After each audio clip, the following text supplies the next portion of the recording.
Hi everyone, and a very warm welcome to all of you to this episode of All Things Lean with your host Madhulika Rajahan. In our last episode, we talked about the diffusion of innovation.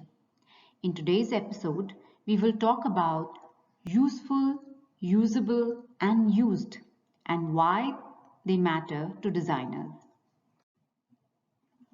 Today, we are going to take a look at three contexts of the concept of use, or the three U's: useful, usable, and used.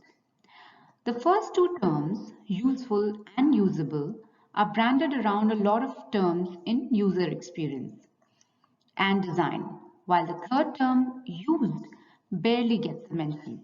Yet, as we'll come to see it, it may be the most important of the three terms to designers and businesses alike.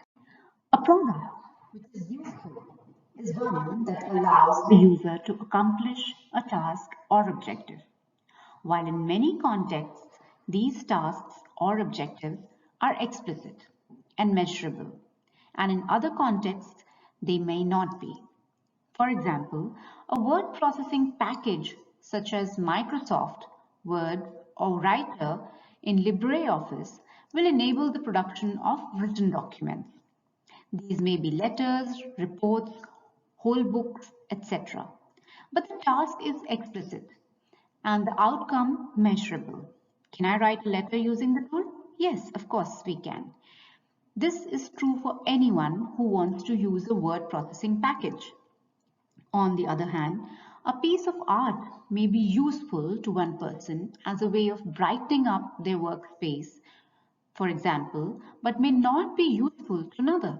There is a subjective quality to art that means the task of brightening up the workspace may require very different products to satisfy the criteria of being useful. Whatever form of useful is alluded to, however, it is important that there are a number of potential users that find a product useful.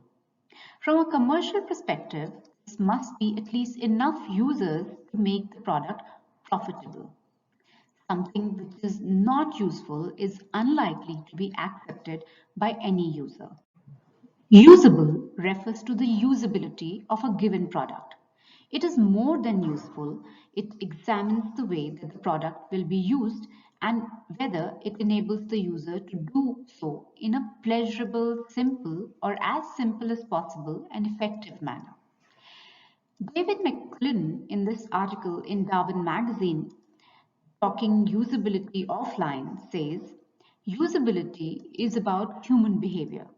It recognizes that humans are lazy, get emotional, and are not interested in putting a lot of effort into, say, getting a credit card, or generally prefer things that are easy to do, vis-a-vis those that are hard to do.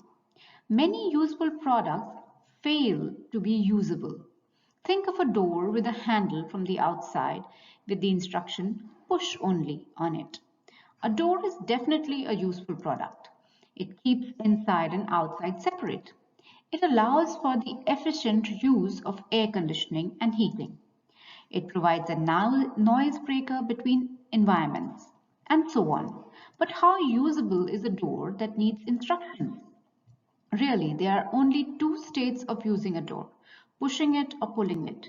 It should be obvious from a user's point of view which action is required when they see the door. If it's not, and it requires a sign to explain it, that's a failure of usability. It's worth noting that usability failures are often less catastrophic to a product than a failure to provide something useful. This is the evidence by the number of doors out there in the world today with the push or pull sign on them. Poor usability is often a minor inconvenience. You may mutter about it, how stupid the door is, but will probably do very little to change the door. It's too much effort for a too little reward, rather than a deal breaker. However, many brands, such as Apple, have built entire product ranges on making devices that are more usable than their competitors, even though their usefulness is actually identical. The iPod, for example, was not the first MP3 player. It was, however, the most usable of the MP3 players designs at the time from a user's perspective. That usability was the difference between the iPod becoming just another MP3 player and becoming the world's top selling and most desirable MP3 player. A product may be both useful and usable and still fail to be used.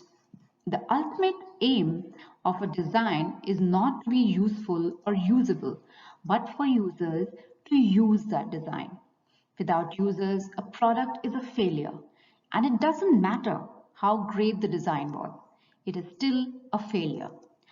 Two famous examples of this exist in the sphere of personal transport. The first will be probably be the distant memory of most of our readers, the Sinclair C5. Sir Clive Sinclair was amongst the industry leaders who popularized computing and helped it get into the home. His ZX Sinclair range of computers sold millions of units, and the happy buzz of tape loading games was heard in homes all over the planet. On the back of this success, Sir Clive decided to unveil his passion project, a one-person battery-powered and environmentally friendly car.